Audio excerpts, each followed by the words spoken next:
Well, maybe I should have told you. I don't know. I I just thought it was going to bring up a bunch of questions that we weren't ready for. I can answer those questions. I don't watch TV anymore because of its focus on women and its widespread misandric content and the prevalence of misinformation in news shows and documentaries. Watching television feels like subjecting myself to propaganda rather than entertainment. So I download things I choose to watch instead, and I watch other things online. Now this scene is from Bones, Series 5. I don't watch Bones, but my wife does, and I happen to catch this scene. Well, what do you mean? If you got pregnant, it's your decision what to do. Well, yeah, I know it is. I get that, but Now there are several things that annoy me about the character's portrayal of her power over her possible pregnancy. The annoyance doesn't stem from some fictional show.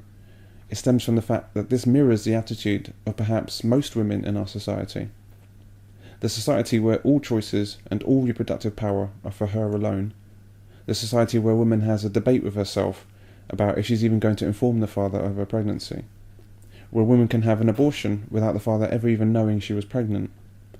Where a woman can become pregnant and have a child and never even inform the father of the child's existence, or only inform him years later when she wants money. Where a woman can lie about being on birth control and force a man into fatherhood with no consequences whatsoever.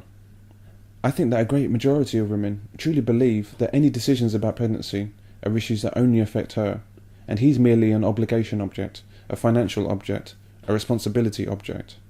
He's a bit part player in her drama. It's her world and he just pays for it. if you decided to keep the baby, I would do the right thing.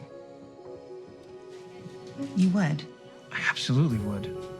I'd bear my share of the consequences. I mean, more than my fair share. I'd marry you if that's what you wanted.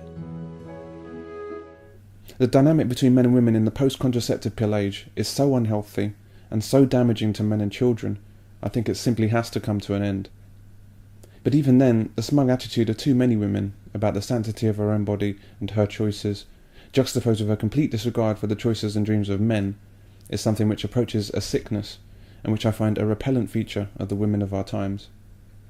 I raised this with my wife, and she simply said that any woman who would consider herself the sole decision maker in having children is not a woman who should be having children at all.